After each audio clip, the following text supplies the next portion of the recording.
வணக்கம். கதையின் பெயர் தேடிக்கொண்டே இருப்பேன். அத்தியாயம் 6. நிதானமாக ரிஷி காரை ஓட்டிக் கொண்டிருந்தான். அதற்கு பின்னர் அவள் பக்கம் திரும்பவும் இல்லை, பேசவும் இல்லை. ஜில்லென்று வீசிய குளிர்காற்று தன் முகத்தில் படும்படி அவள் ஜன்னல் அருகே நகர்ந்து உட்கார்ந்து கொண்டாள். பார்வை சாலையின் வலது பக்கம் ஓடியது. சற்று தொலைவில் தெரிந்த அந்த குன்றின் மீது அந்த கோவில் அப்படியே தான் இருந்தது. அடிவாரத்தினின்று சாலை வரை பரவி கிடந்த நெல் வயல், வாழைத்தோட்டம் எல்லாம் முன்போலவே தான் இருந்தன. ஆனால் மரங்களிடையே பரவலாக தெரிந்த ஓலை குடிசைகள் சில இப்போது ஓட்டு கட்டிடங்களாகிவிட்டிருந்தன. சாலை ஓரத்தில் அணிவகுத்து நின்ற தூங்கு மூஞ்சி மரங்களை தாண்டி கொண்டு கார் நகர்ந்த போது கவனித்தாள். வழியில் அங்கங்கே பஸ் நிற்கும் நிலையத்தை சேர்ந்த சிறு கிராமங்கள் மிக வித்தியாசமாக மாறிவிட்டிருந்தன. சாலை வரை அடைத்துக்கொண்டு முட்டுமுட்டாக கிடந்த வைக்கோல் போர்களை மறைத்து மாடி கட்டிடங்கள், டீ கடைகள், பள்ளிக்கூடங்கள் என்று மாறுபட்ட அமைப்பில் கிராமங்கள் முன்னேறிவிட்டிருந்தன. அடர்த்தியாக ஆலமரங்கள் நெருக்கமாக வளர்ந்திருந்த சாலையின் திருப்பத்தை கார் அடைந்த போது அவளுக்குள் ஒரு பரபரப்பு. அந்த முடக்கி நின்று உள்ளே ஓடிய பாதைக்குள் நுழைந்த கார் விரைந்தால் சிறிது பொழுதில் அவர்கள் வேங்கைப்பட்டிக்குள் புகுந்து விடுவார்கள். இதுவரை ஏற்படாத ஒரு அச்சத்தில் நெஞ்சு வெடித்துவிடும் போல கனத்தது. மூச்சு முட்டியது. கழுத்தை நனைத்த வியர்வை புடைவை துளைப்பால் அழுத்தி துடைத்து கொண்டாள்.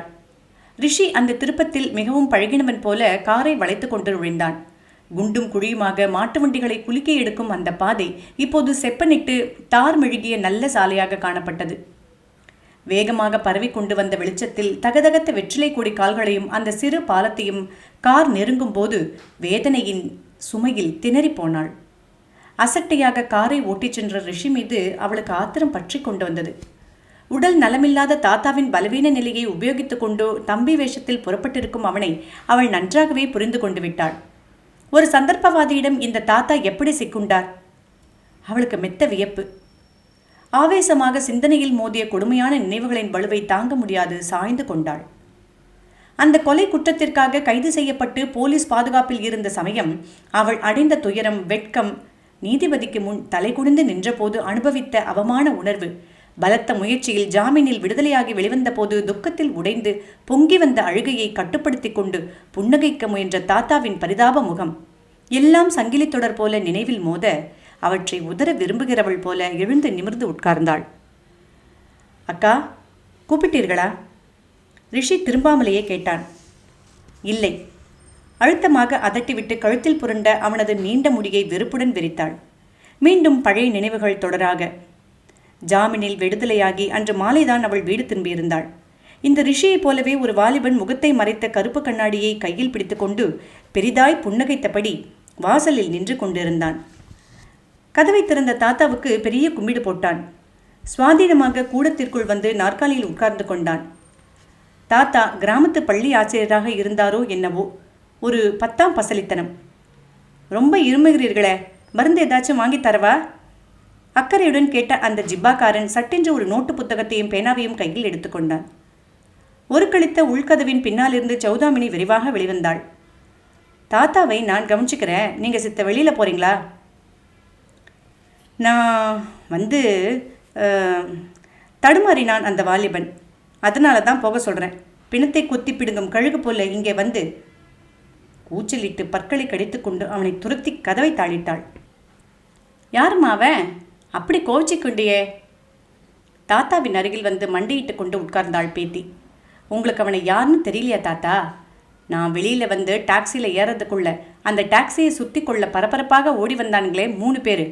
அவர்களை போல இவனும் ஒரு பத்திரிகை நிருபன். என்னுடைய வேதனையை அவமானத்தையும் விளம்பரப்படுத்தி உங்ககிட்ட விஷயங்களை நேரடியாக சேகரிச்சுக்க வந்திருக்கான். புரியலையா தாத்தா? இவங்களை பார்த்தா எனக்கு கழுகுகள் போல தோணுது. என் பிணத்தை குத்தி குதற வந்த கழுகுகள் தாத்தா. விம்மிக்கொண்டே அவரது மடியில் சாய்ந்து கும்முறி அழுதாள். கிழவர் தம் கன்னத்தில் விழுந்த கண்ணீரை துடைத்து கொண்டார். அம்மா குழந்தை, இந்த நிலைக்கு வந்த பிறகு இதனுடைய பாதிப்புகளை தாங்கித்தானே வேணும். உண்மைதான். மறுநாள் அவளை பற்றி பத்திரிகையில் ஒரு செய்தி. ஜாமீனில் விடுதலையாகி வந்துள்ள சௌதாமினி நமது நிருபரை சாடினார். அத்தோடு மட்டுமா, வழக்கு நடக்கும்போது பார்வையாளர் பகுதியில் உட்கார்ந்து கொண்டு கூண்டிலே நின்ற அவளை கூர்மையாக பார்த்தபடி பத்திரிகை நிருபர்கள் கொட்டை எழுத்துகளில் வீதியில் சிரிக்கவிட்டனர். சிவப்பு வண்ண சேலையில் சிங்காரமாக நின்ற சௌதாமினி குறுக்கு விசாரணையின் போது பளிச்சென்று பதிலளித்தாள். கோர்ட்டில் ஒரே கலகலப்பு. எத்தனையோ இரவுகள் சிறையில் தூக்கத்தினின்று விழிப்பு ஏற்பட்டு எழுந்து உட்கார முயல்வாள். நீதிமன்றத்தில் பார்வையாளர் பகுதியில் உட்கார்ந்து வேகமாக எழுதி கொண்டிருந்த அந்த நிருபர்களின் நினைவு நெஞ்சிலே நிறைந்து முந்திக் கொண்டுவிடும். சர்க்கார் தரப்பு வக்கீலின் ஏளனம் தோணிக்கும். கேள்விகளுக்கு பதில் தெரிவிக்க இயலாது அவள் பதைபதைக்கும் போது பார்வையாளர் பகுதியில் அலையலையாக சிரிப்பொலி. மீண்டும் கேட்பது போன்ற பிரம்மையில் கொப்பளித்த வியர்வையில் உடல் பூராவும் நனைய நெஞ்சு படபடக்க அழுகையை மீறிவிட்ட அந்த கொடூர துயரச் சுமையை தாங்க மாட்டாது பெருமூச்சுடன் திரும்பி திண்ணையில் படுத்து கொண்டு விடுவாள். இந்த தம்பி ரிஷி அந்த கூட்டத்தை சேர்ந்தவன்தான், சந்தேகமே இல்லை. கழுகுக்கு மூக்கில் வேர்த்தது போல இவன் எதற்காக வந்திருக்கிறான்? எண்ணத்தை தேடிக்கொண்டு வேங்கைப்பட்டிக்கு விரைந்திருக்கிறான்.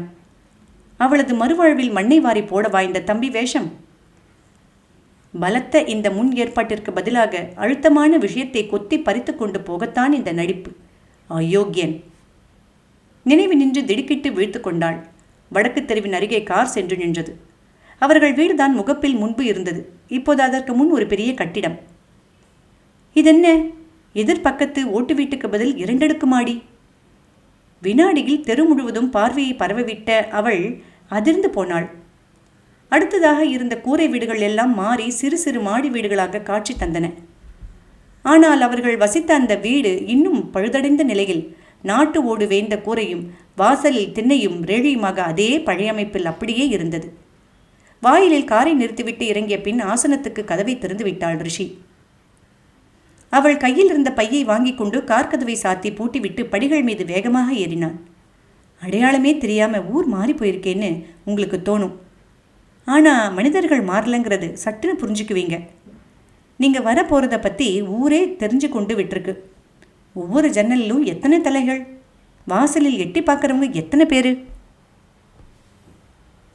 ஓரக்கண்ணால் பார்த்தாள் சௌதாமினி. எதிர் சாரியில் ஒரு வீட்டு வாசலில் சில பெண்கள் தங்களுக்குள் தாழ்ந்த குரலில் பேசிக்கொண்டு அவளை விழுங்குகிறவள் போல பார்த்து கொண்டிருந்தனர். இவதான் நேற்று தான் விடுதலையாச்சான், எல்லாம் பேப்பரில் போட்டிருக்கு ஒருத்தியின் குரல். திண்ணை மீது உட்கார்ந்திருந்த பொடியின் கையில் ₹1 நாணயத்தை வைத்து ரிஷி அழுத்தினான். சொன்னபடி செஞ்சிட்ட.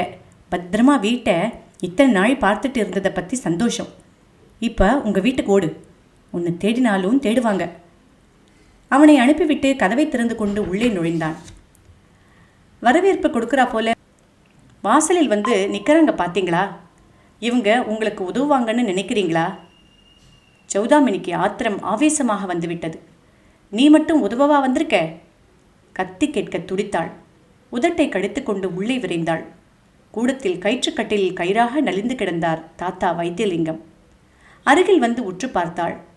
போர்வை மீது லேசாக மார்பு கூட அசைவது தெரிந்தது. கொஞ்சம் வாசலில் போயிரு, தாத்தா கிட்ட நான் பேசணும், காரமான குரலில் உத்தரவிட்டாள். மெல்லியதாக புன்னகைத்தபடி ரிஷி வெளியே சென்று விட்டான். முகத்தருகே குனிந்து கொண்டு தாத்தா தாத்தா என்று மெல்லிய குரலில் இருமுறை கூப்பிட்டாள். பஞ்சு பூத்தது போல மீசையும் தாடியும் மண்டி கிடந்த முகத்திலே ஆழமான குழிகளுக்குள் மூடிக்கிடந்த கண்கள் மெல்ல திறந்தன. வந்துட்டியாமா சௌதா? தளர்ச்சியிலும் தழுதழுத்தது அந்த குரல். குடிக்க கொஞ்சம் தண்ணி. கிழவர் திணறியதும் சட்டென்றவள் சுற்றிலும் பார்த்தாள். சுவர் ஓரமாக கிடந்த மேஜை மேல் ஒரு கண்ணாடி டம்ளரில் தண்ணீர் தயாராக மூடி வைக்கப்பட்டிருந்தது. டம்ளரை எடுத்து அவர் வாயறையில் மெல்ல சாய்த்தாள். 2 மடங்கு தண்ணீர் கடைவாயில் வழிவதைக் கண்டு திடுக்கிட்டு போனாள். தாத்தா இப்படி பாருங்கோ தாத்தா. மறுபடியும் அந்த உடலை லேசாக குலுக்கிவிட்டு மூக்கின் அருகே கையை வைத்து பார்த்தாள். விடுதலையாகி பேத்தி திரும்பிவிட்டாள் என்ற மகிழ்ச்சியில் தாத்தா வைத்தியலிங்கத்தின் உயிர் நலிந்த அந்த உடலை விட்டு மெல்ல நழுவிக் கொண்டிருந்தது. இதோடு 6ஆம் அத்தியாயம் முடிவுற்றது.